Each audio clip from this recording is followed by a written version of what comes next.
Meu nome é Richard, eu tenho 24 anos. Eu nasci em Guaíba, uma cidade da região metropolitana aqui de Porto Alegre. A minha história no movimento, ela tem coisas muito particulares da andança de vida que eu tenho, né? Assim, então, acho que é importante dizer que eu vivi até os 11 anos de idade com os meus pais, né? Até os 4 com a minha mãe, depois com o meu pai, enfim. Com 11 anos de idade, eu fui morar num serviço de acolhimento institucional, num abrigo para crianças e adolescentes em Guaíba, porque eu era vítima de violência doméstica e vivi em vários abrigos aí, fazendo uma questão de fuga mesmo, assim, né, de fugir de vários abrigos, dos 11 até os 18 anos de idade, né. Acho que quando eu falo da questão da fuga, né, ela é bem importante de dizer, assim, até os 18 anos de idade eu vivia em busca de algo que eu necessariamente não tinha ideia do que era, né?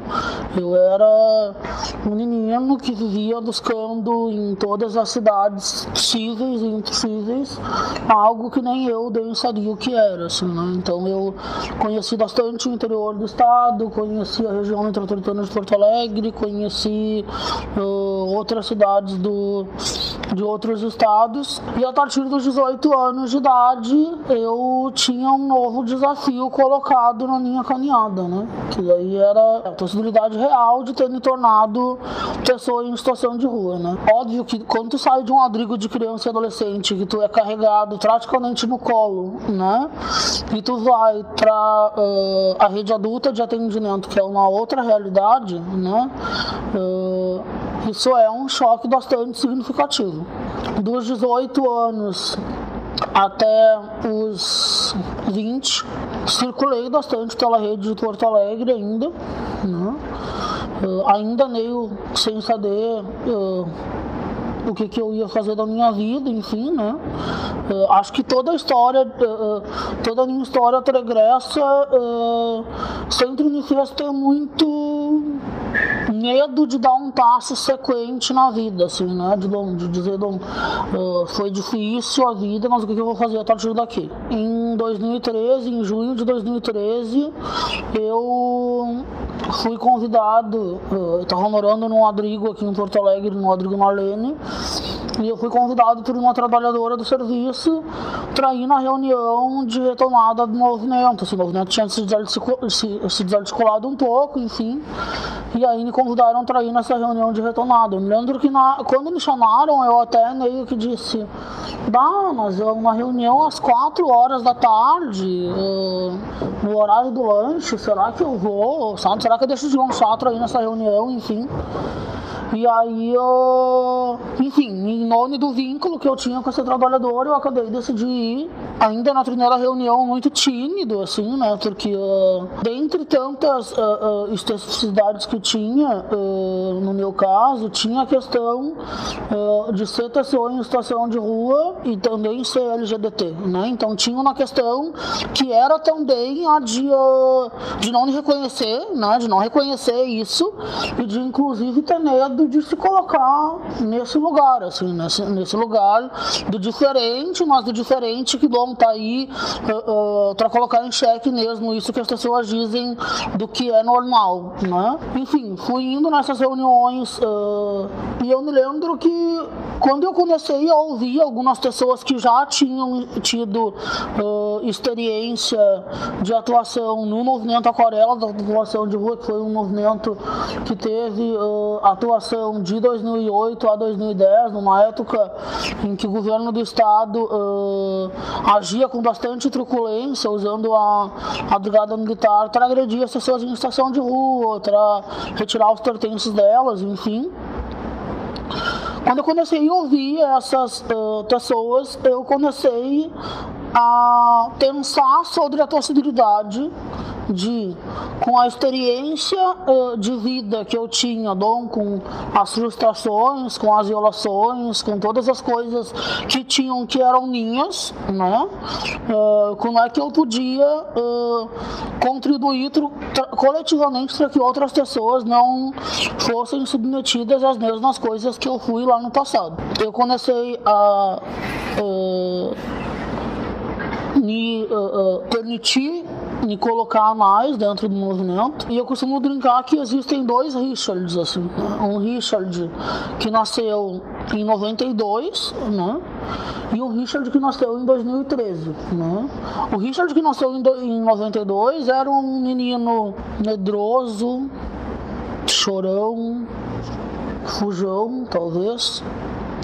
O que nasceu em 2013 era o inverso disso. O que nasceu em 2013 era um Richard que começou a entender que se não era possível mudar o passado, e não era, né? Não era possível fazer com que a cena lá da minha mãe me deixando na frente da casa do meu pai com uma sacola de roupa mudasse.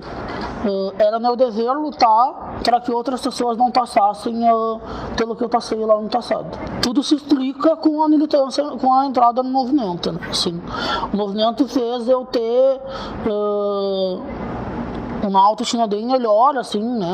A questão da capacidade de me achar capaz de lutar, de colocar em pauta aquelas reivindicações de um público que às vezes é dito invisível pela sociedade, que é as pessoas em situação de rua. E me fez também entender que, para além de mudar a vida das outras pessoas, né, para além de fazer a revolução lá fora, era necessário fazer a revolução interna, né? E fazer a revolução interna passava por encerrar ciclos da minha caminhada e dar conta de dar um passo adiante, né? Em 2014, então, depois de um ano de militância no movimento, eu decidi retornar aos estudos, né? Eu era alguém que tinha a sexta série completa, né?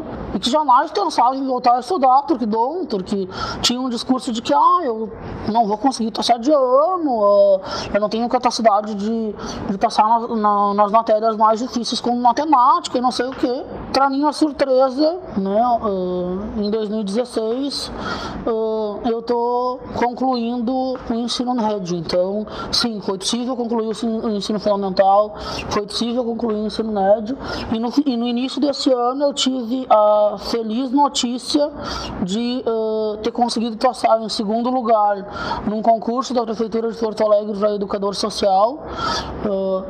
E aí, quando eu me vi aprovado nesse concurso, eu disse, cara, esse vai ser o instrumento de poder fazer pelas outras pessoas exatamente o que um dia fizeram por mim, né?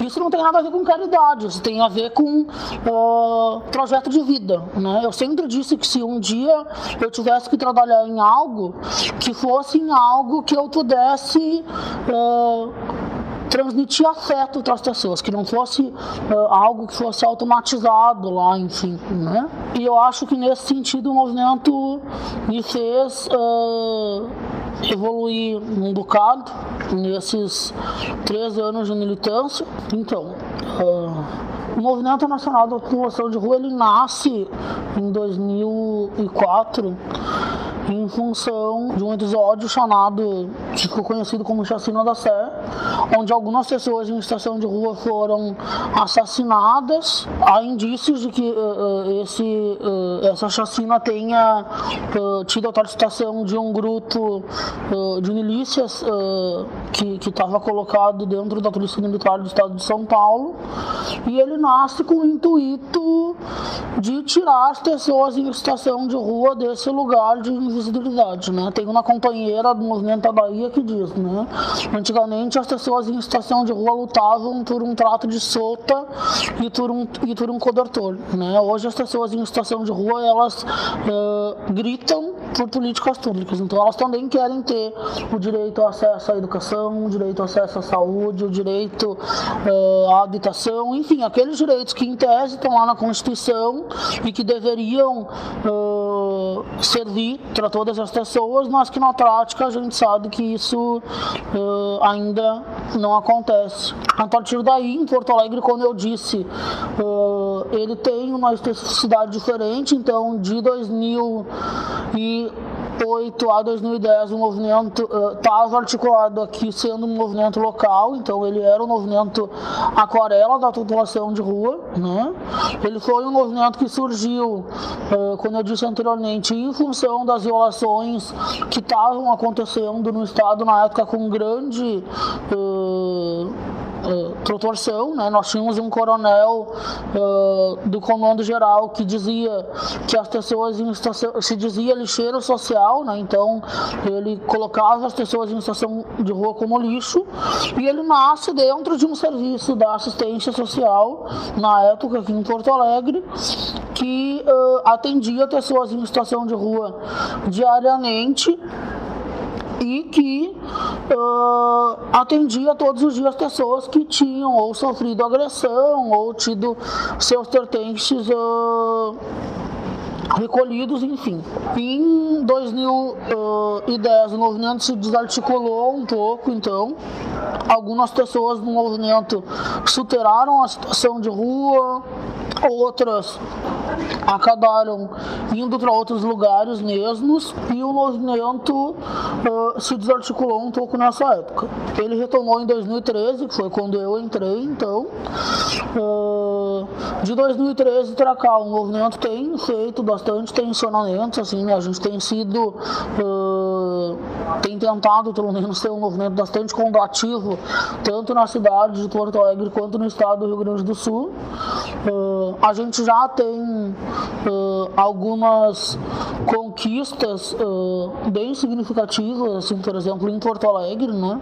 No final de 2014, a Prefeitura de Porto Alegre noticiou o fechamento da escola Porto Alegre, que é uma escola que há 20 anos atende pessoas em situação de rua aqui na capital, sem diálogo nenhum com a comunidade escolar, sem diálogo nenhum contra o movimento social que estava organizado na época. E nós conseguimos, através de várias mobilizações na rua e também de uma ação que foi movida na justiça, garantir a permanência da escola aberta. Então, nós brincamos, por exemplo, que se naquele tempo a escola estava um pouco lá apagadinha, assim, sem muita visibilidade, depois do movimento Não Fechem a ETA, a escola Porto Alegre teve uma visibilidade bem maior. Nós tivemos o restaurante popular de Porto Alegre, que ficou durante 2 anos fechado, né? E o movimento da população de rua fez diversos atos também na rua, fez a questão de várias audiências públicas na Câmara de Vereadores de Porto Alegre e conseguimos a reabertura do restaurante. Na época da Copa do Mundo, teve um movimento bastante importante aqui na cidade, né? Um grupo que se constituiu chamado Patrulha dos Direitos Humanos, né? Então era um grupo onde tinham vários segmentos representados, então tinha lá o movimento da população de rua, tinha a ouvidoria da Defensoria Pública do Estado, Secretaria de Direitos Humanos, várias pessoas envolvidas na pauta e tentando discutir a questão da permanência das pessoas em situação de rua nos seus locais, tentando evitar a questão das ações higienistas que geralmente acontecem com os mega-eventos, né? Nós fomos bastante felizes em Porto Alegre nessa época, né? Acho que o grupo da Patrulha de Direitos Humanos, ele foi um grupo que teve muito êxito na intervenção aqui no estado. Ele conseguiu fazer com que as remoções, se houveram, foram muito poucas, assim, né? Porque tinha um grupo muito atuante ali, e isso foi um baita aprendizado, assim, né?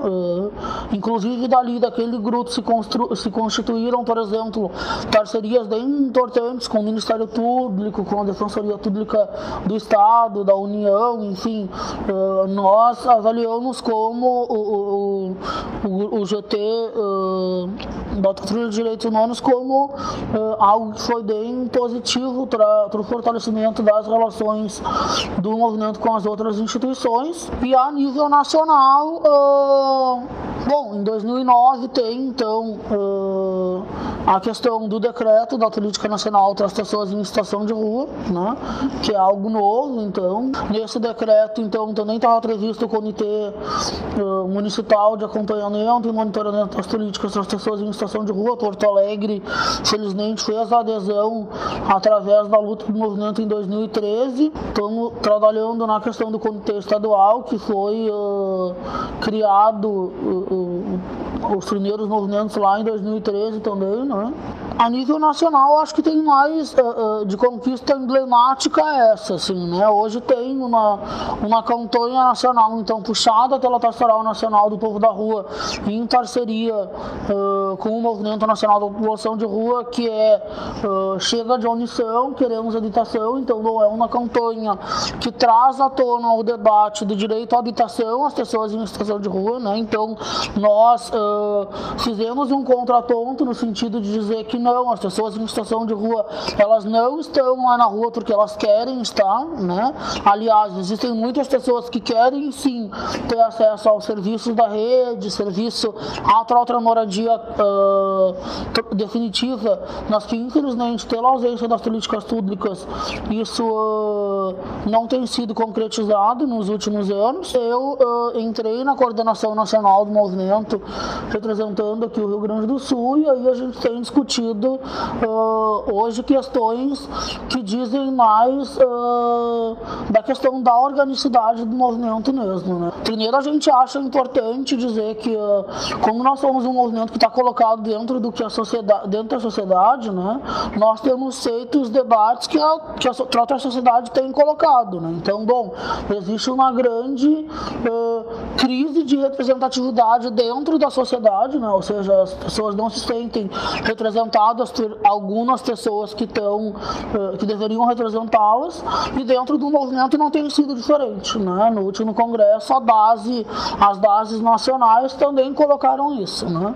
Nós entramos dentro do movimento discutindo a necessidade de ampliar a participação social das pessoas em situação de rua efetivamente dentro do coletivo, né? Nós não defendemos que exista a coordenação nacional como único instrumento de representação das pessoas. Nós defendemos que as pessoas possam se fazer representadas, né? Obviamente isso é um desafio, né? Porque quando tu coloca um desafio como esse de construir algo que seja mais horizontal, que não seja algo tão institucionalizado, tu propõe que aquilo que está colocado desde a organização do movimento seja repensado. Hoje nós estamos organizando a questão do congresso que vai acontecer no Rio Grande do Sul em 2018, e que nós temos clareza de que existe a necessidade de esse congresso ser o disparador para a construção de um movimento social e de um movimento da população de rua que seja mais participativo, que ouça mais as bases e, sobretudo, que represente de fato o que as pessoas em situação de rua têm conclamado aos nossos militantes hoje no dia a dia. Eu tenho colocado a minha orientação sexual desde a minha adolescência, né? Eu me lembro que quando eu era criança, por exemplo, tinha umas coisas muito engraçadas que aconteciam, que era, por exemplo, eu ganhava uns carrinhos, uns caminhões de 300, assim, e eu ia lá e destruía isso em 5 minutos, assim, né? Tipo, queria me ver furioso, era me dar um caminhão, por exemplo, assim. Uma vez me audindo, quando eu tinha, acho que uns 4, 5 anos, me trouxe um caminhão lindo de 300 de madeira, assim, dizendo pra mim, tá aí o teu 300 de aniversário. Eu acho que era alguma coisa assim. Olha, eu me lembro que em 2 minutos eu destruí o caminhão inteiro, assim, né? Em compensação, eu sempre tive brigas homéricas com a minha irmã, porque, por exemplo, a minha irmã tinha um quarto que tinha diversas bonecas e, obviamente, as bonecas eram que me chamavam a atenção, né? Então eu queria ir lá brincar com as bonecas, né? Só que daí, dentro de tudo isso, tu tinha que ainda enfrentar o que a tua família ia pensar disso, né? Então, por exemplo, eu diversas vezes apanhei duramente do meu pai, por exemplo, por estar brincando com a maldita boneca, né? Então, meu pai chegava em casa e me pegava brincando com a boneca e eu apanhava por conta disso. No movimento, assim, depois de adulto, isso pra mim ficou um pouco mais complicado primeiro, porque assim, quando o primeiro serviço que eu acessei aqui em Porto Alegre era um lugar que tinha muita gente, né? Acolhia cerca de 150 pessoas por noite e que, óbvio, tinha muita questão do preconceito, né? Eu me lembro que na minha primeira noite de albergue, eu entrei, na verdade eu não sabia que tinha a questão do quarto específico da população LGBT no albergue, né? Eu acabei entrando na fila do público masculino, e eis que quando eu estava lá tomando banho, um camarada tenta investir no sentido de tentar conseguir uma relação sexual, e eu disse, não, só um pouquinho, enfim, e eu acabei ganhando de presente, então, uma porrada. Ele deu com a minha cabeça na parede, né? E aí, a partir do outro dia, conhecendo as trans que acessavam o albergue, enfim, elas acabaram me falando que tinha o quarto, chamado de quarto rosa, né? E a partir disso eu comecei a acessar por essa fila das mulheres, então. Dentro do movimento, primeiro eu acho que é importante dizer que o movimento ele não é um mundo fora do nosso mundo, assim, né? Então existem pessoas super tranquilas com a questão da sexualidade das pessoas, né? E que não são machistas e que, né, não objetificam o corpo ou da mulher ou do trans, né? Mas a gente também tem o inverso disso, né? Então, obviamente, até hoje, né, é um grande desafio, porque, bom, as pessoas acham que porque tu é transexual, automaticamente tu tá ali na pista pra negócio e tu tá querendo dar para alguém, né? É claro que isso tem sido tema dos nossos seminários internos, tem sido tema de algumas conversas que a gente tem, né? Mas é um pouco complicado, né? Assim, primeiro, porque, por exemplo, quando tu vai em algum lugar conversar, por exemplo, com as pessoas em situação de rua, muitas vezes tu ouve das pessoas que estão lá te ouvindo, por exemplo, não, cala a boca, eu não vou ficar ouvindo esse tutão aqui, né? E aí tu precisa desconstituir essa coisa da figura, né, do tutão, né? E dizer que, bom, sendo homo ou sendo heterossexual, nós merecemos ser respeitados, né? Então, isso é algo que eu tenho dito, assim, né? Sou, sim, morador de rua, sou, sim, militante do movimento da população de rua e sou LGBT, né? Então, eu acho que a questão de deixar isso sempre muito bem colocado faz com que as pessoas se sintam menos à vontade de infringir o sinal vermelho, assim, e de ficar fazendo algum tipo de brincadeira mais preconceituosa, né?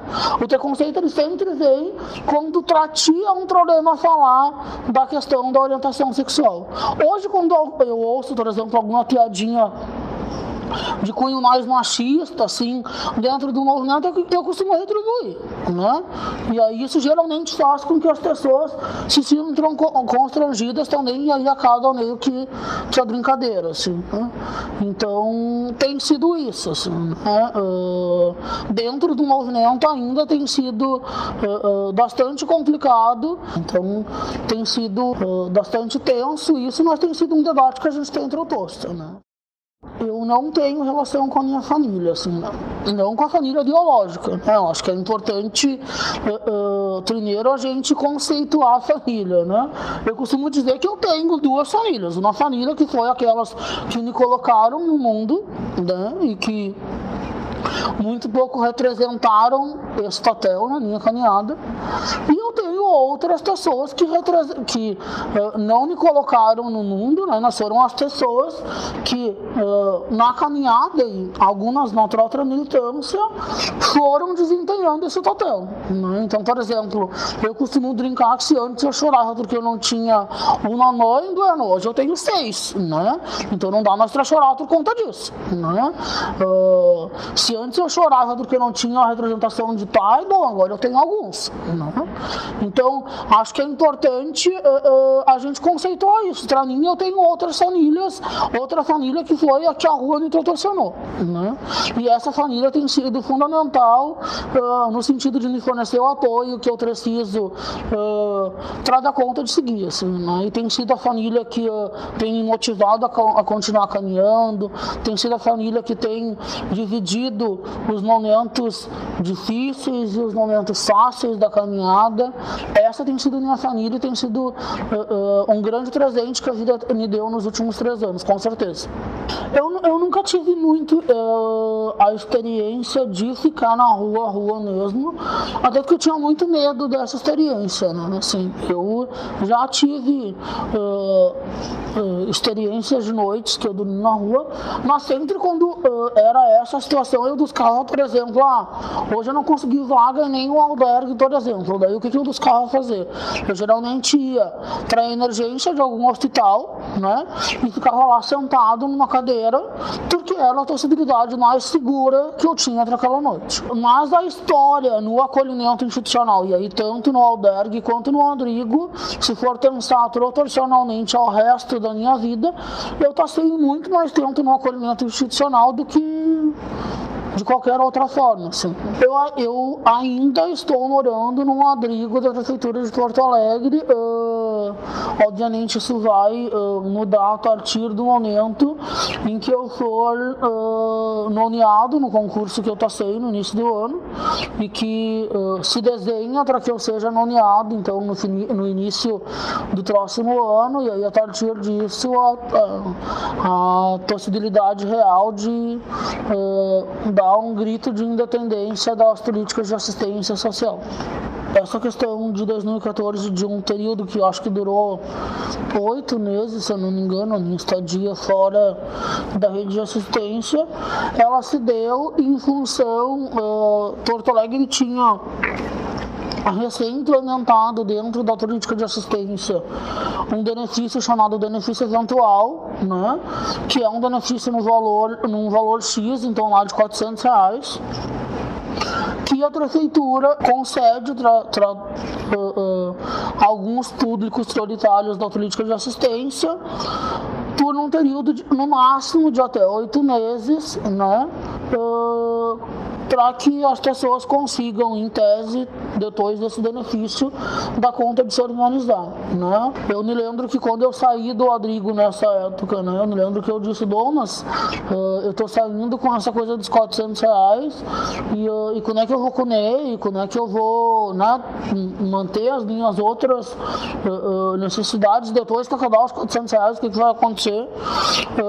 Mas, bom, existia uma necessidade pontual do serviço, né, do abrigo onde eu estava, que era de liderar vagas, né, e nesse sentido foram concedidos diversos benefícios eventuais para que as pessoas saíssem do equipamento, né. Infelizmente, eu tive essa experiência, então, de 8 meses fora, que foi uma experiência bastante importante, assim, para mim, né? Então, eu me lembro que para mim foi uma experiência muito importante, porque até esse momento eu não sabia sequer fritar um ovo na minha vida sozinho, né? Porque, bom, eu tinha morado a minha vida toda num abrigo de criança e adolescente onde faziam comida para mim, e depois eu tinha morado em abrigos da rede adulta onde faziam comida também, e quando eu fui morar lá, eu não sabia fazer nada, né? Foi um momento bastante importante porque eu consegui exercitar muito a questão da autonomia. Então, por exemplo, eu consegui entender que se eu não tinha a mão lá para segurar a carne, para cortar, por exemplo, para fazer a carne, o caminho era usar o pedaço de braço que eu tinha para dar conta de fazer isso, né? Então eu fui aprendendo a desenvolver habilidades dentro do que era possível naquela época, né? E foi uma experiência bem rica, mas que infelizmente com 8 meses, né? Exatamente com 8 meses de moradia fora, eu tive que pedir vaga de acolhimento de novo, porque no mês seguinte o meu benefício não viria mais, e se eu não voltasse para o Rodrigo, eu iria para o meio da rua, né?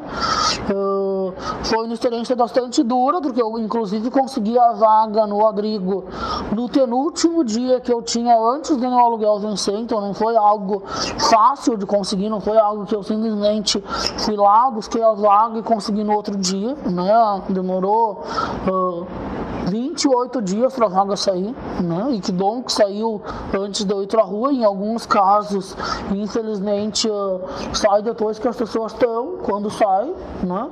Essa questão da metodologia que o movimento tem utilizado de luta, ela é bem importante sempre de ser trazida, assim, né? Um dos tipos de ações que a gente tem realizado são ações mais pontuais, assim, pontual, eu me lembro só dessa mesmo de São Léo, assim, foi a principal ação que a gente fez. Obviamente a gente fez a ação naquele momento em função do que aconteceu lá com o Batata em São Leopoldo, porque a gente tinha a convicção de que, apesar de ser uma ação pontual, não era uma ação isolada, né? Então nós tínhamos certeza de que aquela talvez tenha sido a ação que foi noticiada, mas que ações semelhantes ou piores do que aquelas acontecem cotidianamente no nosso estado, né?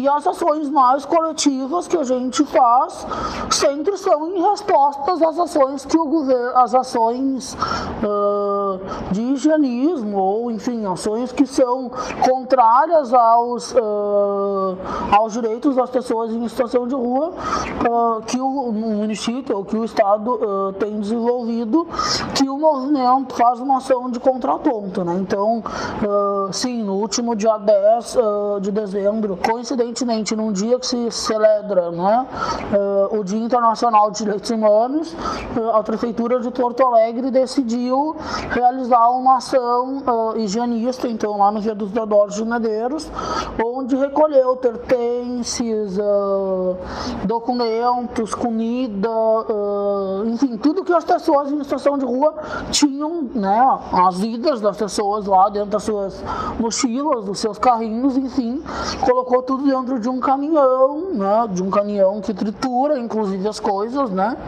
e acabou destruindo.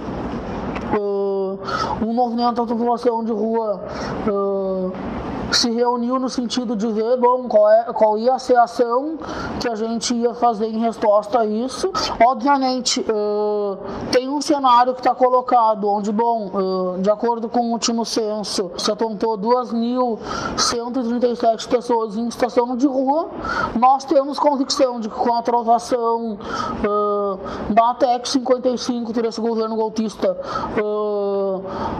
existe a possibilidade real de que esse número a nível nacional aumente muito mais, né, porque vão ser muito mais pessoas sem direito ao acesso à educação, à saúde, a outra política de assistência, e nesse sentido a gente tem pensado em como fortalece, inclusive, ações unificadas com outros movimentos. Então, por exemplo, antes o movimento era um movimento que dificilmente participava de ações de ações chamadas por outros movimentos, como por exemplo dos atos, enfim, porque a gente achava que talvez a gente ia ficar muito à margem ali do protesto, né, e com medo, inclusive, da retração, né. Obviamente, com o amadurecimento que o movimento tem tido, com a proximidade com outros movimentos, a gente tem radicalizado um pouco mais a luta, assim, né. Inclusive, nesse ano, no ano de 2016, lá por maio, se eu não me engano, nós fizemos em Porto Alegre uma ação um pouco mais radicalizada em função da questão do atraso de pagamento de aluguéis sociais para as pessoas em situação de rua na nossa cidade. Nós fizemos a ocupação do Departamento Municipal de Habitação de Porto Alegre junto com outros movimentos sociais para deixar aberta, né, a ferida no que se refere à questão da política habitacional na nossa cidade, né? A gente tem avaliado que, por mais que objetivamente o governo não tenha avançado na discussão, ou seja, não houve qualquer tipo de proposta mais concreta para as pessoas em situação de rua depois dessa ação, duas coisas surtiram efeito. Bom, uma delas é os aluguéis sociais estão todos pagos em dias, né? A outra delas é que a sociedade como um todo abriu esse debate da habitação novamente na cidade, né? E nós achamos que isso foi bastante importante, justamente porque a gente sabe que a habitação ela não é apenas um problema que atinge as pessoas em situação de rua, né? Mas ela é um problema que atinge as famílias que foram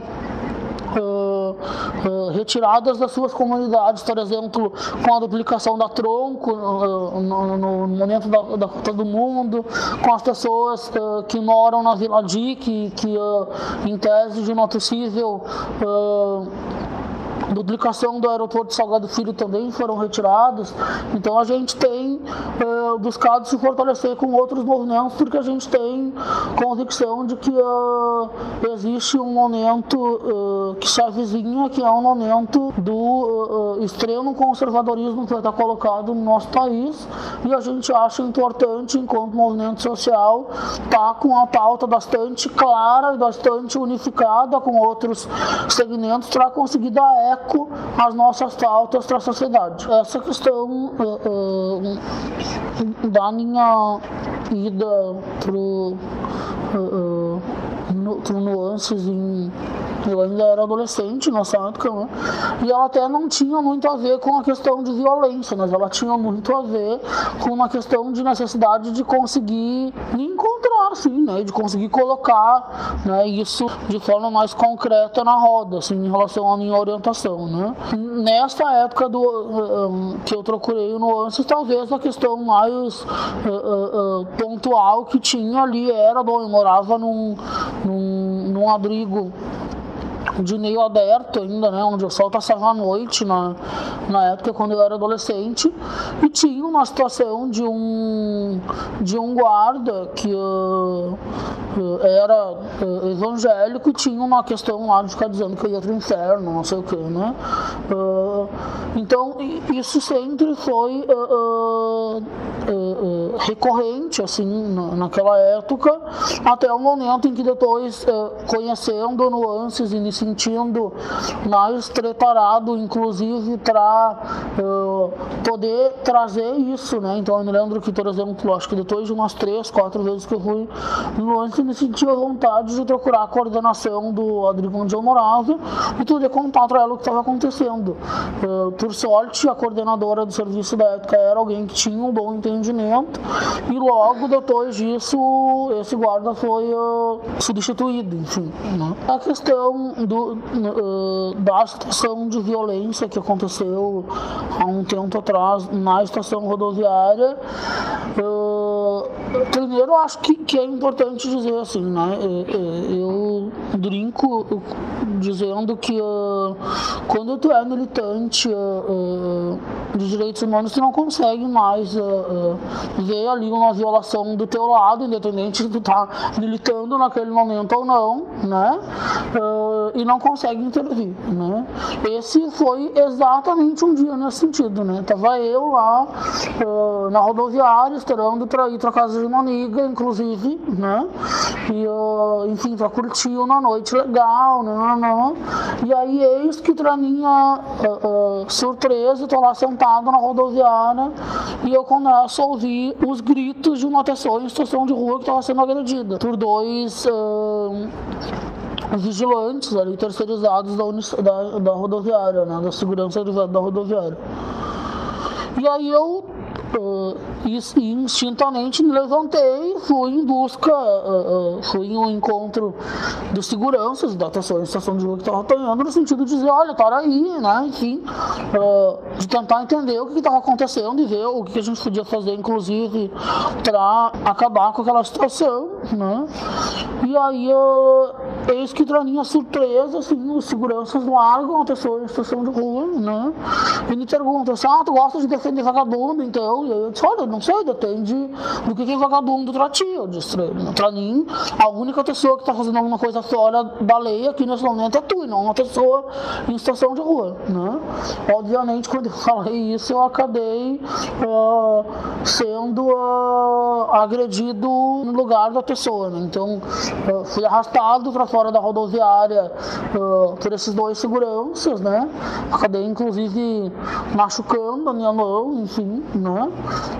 Tive que ir, então, naquela noite, que era para ser apenas uma noite de diversão, tive que dar conta de ir na delegacia, fazer exame de lesão corporal, enfim. E quando eu fiz isso, assim, num primeiro momento, eu estava meio apreensivo sobre fazer ou sobre não fazer. Mas quando eu decidi fazer, quando eu decidi, inclusive no ato do registro da delegacia, representar criminalmente contra os dois seguranças, uma frase que eu geralmente uso, né, por onde eu taço, que é nenhuma agressão sem resposta, né? E aí quando tu diz isso, tu tá dizendo não só das agressões que acontecem das outras pessoas, mas das agressões que acontecem contigo, né? Obviamente eu não imaginava que dois seguranças com o dobro do meu tamanho e consequentemente com muito mais força do que eu iam lá me arrastar para fora da rodoviária, né?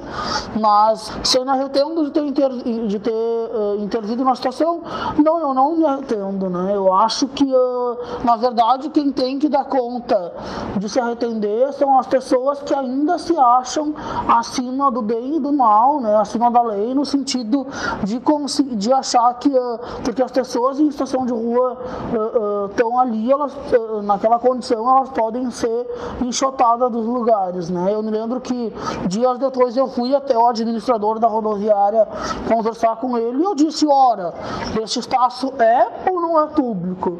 Se é um espaço público, as pessoas deveriam ter o direito de ir e vir aqui dentro, né? Independente de serem pessoas em situação de rua, são pessoas, né? E claro que isso ainda é um debate muito importante de ser feito, porque existem relatos de outras pessoas em situação de rua de que esta ação que aconteceu comigo, né, que é uma ação em tese isolada, é uma ação, na verdade, cotidiana que acontece, principalmente nos períodos noturnos, com as pessoas que tentam ingressar na rodoviária no período da noite para se protegerem dos intempéries da situação de rua mesmo, né? E isso eu acho que resume bem a situação que aconteceu. Quando eles me provocam, assim, no sentido de dizer, bom, quais são as formas de luta ou de resistência que esses grupos minoritários, ditos minoritários, né, que eu realmente não consigo me enxergar por ser pessoa com deficiência, por ser população em situação de rua, por ser LGBT, eu não consigo me enxergar nem um pouco menor do que ninguém. Aliás, eu acho, na verdade, eu não me considero menor nesse sentido, assim, né? Mas eu acho que o momento em que se avizinha é o momento em que esses grupos que historicamente fizeram lutas dentro dos seus segmentos, né? Ou seja, se tu fores olhar um panorama geral, o movimento LGBT fez durante muitos anos luta para as pautas LGBT e só. O movimento das pessoas com deficiência fez luta para as pessoas com deficiência. O movimento da população de rua fez para as pessoas em situação de rua. Eu acho acho que no momento em que o ultraconservadorismo tem se colocado mais atuante e mais nas ruas do nosso país, é um momento em que esses grupos, em que as pessoas em situação de rua, em que a população LGBT, em que as pessoas com deficiência, em que as pessoas que defendem a democracia, é necessário que estas pessoas também tomem para si a luta como um instrumento de transformação social. Porque não dá para a gente simplesmente acreditar que fazendo a revolução dentro daquilo que é a nossa pauta, né, isso vai estar resolvido, né? Eu não sou servidor do estado do Rio Grande do Sul, mas isso não impede com que eu me sinta tão desrespeitado quanto todos os servidores e servidoras que estavam lá ontem, tomando bala de borracha, tomando spray de pimenta da brigada militar, que aliás, para isso me parece que serve, porque para garantir a segurança da população como um todo na nossa cidade não serve. Eu não tenho dúvida de que a violência ela está colocada nesses dois segmentos, né? Ela está colocada na rua, porque como eu disse anteriormente, as pessoas em situação de rua, elas fazem parte da sociedade como um todo. Então, bom, existem pessoas muito boas ali dentro e outras não tão boas assim, né? Assim como em todas as classes sociais da nossa cidade. Mas é claro que se fosse pensar na proporção, eu não tenho dúvida de que a violência maior ela é estatal, né? Assim, bom, existem episódios eventuais de pessoas em situação de rua que podem se agredir, que podem se ferir, existem, mas com certeza a proporção ela é muito menor do que a violência que está colocada com esses outros setores, assim, né? Bom, e aí quando eu falo violência estatal, por exemplo, eu estou aqui me lembrando que em São Leopoldo tinha relatos até tempo atrás de que a violência maior que era exercida naquela cidade era por uma empresa de segurança privada. Esse é um debate muito importante, né, de ser trazido, assim. Eu acho que a tua pergunta ela é muito importante, porque eu acho que, inclusive, por exemplo, a mídia ela geralmente mostra ou tenta reforçar muito quando tem a violência entre duas pessoas em situação de rua, né? Por exemplo, quando houve um assassinato porque duas pessoas em situação de rua estavam brigando, isso a mídia mostra, faz matéria de capa de jornal, se for o caso, né? Obviamente, quando são outras as violências, a mídia não mostra com tamanha importância, né? Então eu acho que é isso, assim. E eu acho que quando se trata da população LGBT especificamente, eu acho que daí aí está colocado a questão que a gente tanto tem dito, né?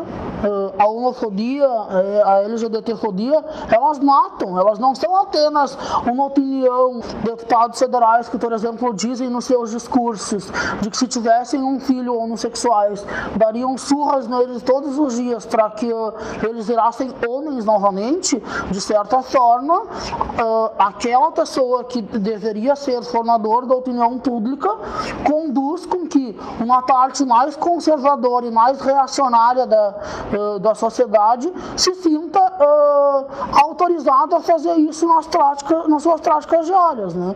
E, infelizmente, o nazismo que foi combatido durante tanto tempo, né, e que felizmente não tem mais a proporção gigantesca que tinha no passado, ainda tem os seus seguidores entre nós, né? Então, infelizmente, os nazistas ainda fazem muito isso, né? Nós temos regiões na cidade de Porto Alegre, por exemplo, onde os LGBTs não podem circular, porque, bom, lá existem grupos de nazistas que certamente, se passarem por alguma pessoa em situação de rua, vão cometer algum tipo de crime. Quando a Elis me chamou, me perguntou se eu topava fazer, de cara disse que sim, né? E disse que sim, porque eu acredito que tudo que a gente vive de bom ou de ruim, né, pode servir para outras pessoas. Que nada é estático, que nada é definitivo, né? Não é porque tu teves o início de uma história um pouco mais difícil, um pouco mais dura, que necessariamente tu precisa se tornar alguém que vai ser incapaz de transmitir afeto, de receber afeto.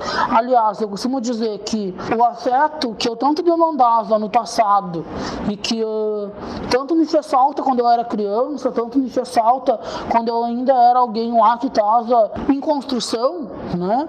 Ele é o afeto que hoje eu transmito para todas as pessoas. Eu não acredito que são as nossas falas que mudam a vida das pessoas. Eu acredito que o que muda a vida das pessoas são a capacidade que a gente tem de se colocar no lugar delas. Hoje a gente está aqui, hoje eu tenho a possibilidade de ouvir vocês e de transmitir afeto para vocês.